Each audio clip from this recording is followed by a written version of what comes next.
Hi, my name is Layla Kizik. I'm from Brantford. I'm 15 years old, and early in September, they found an abnormal EKG during my EKG screening at my local high school.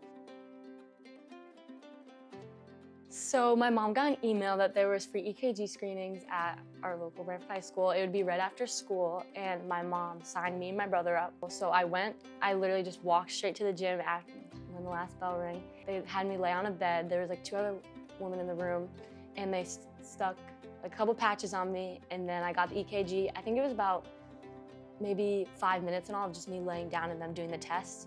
And then they like pressed a button where it was painless, and it just took my EKG. It printed out, I think, and then they said they would give me my test results like a couple weeks later, and that's when they called my mom.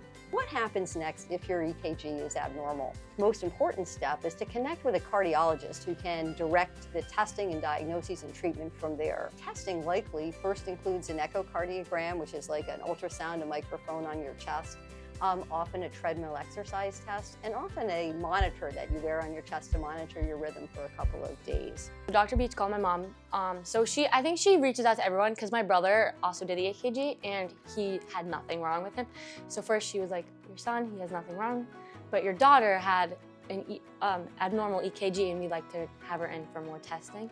So I want to say they scheduled an appointment. I want to say maybe a week later, I got to Yale Hospital. They did an EKG, they did a heart scan, and that's when she already knew I had WPW, but she wanted to be like certain about it.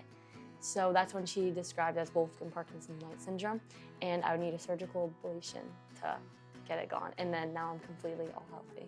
When those screening ECGs come up, it can be really hard for patients and families to receive that information and to think through what this might look like for them, whether or not it affects their sports, it still affects their lives, and it affects their families as well.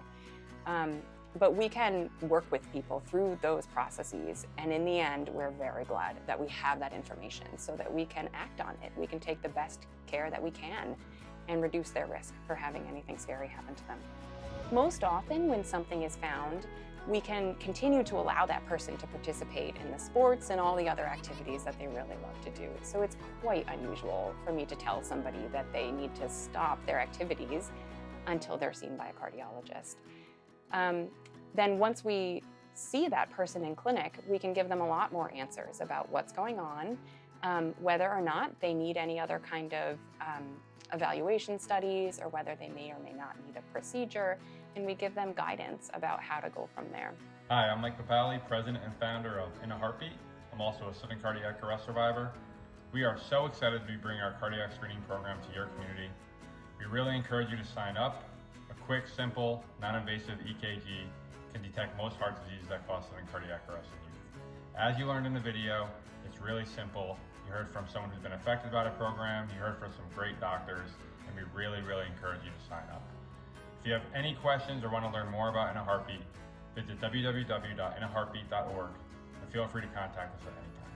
Thanks, and we hope to see you at the event.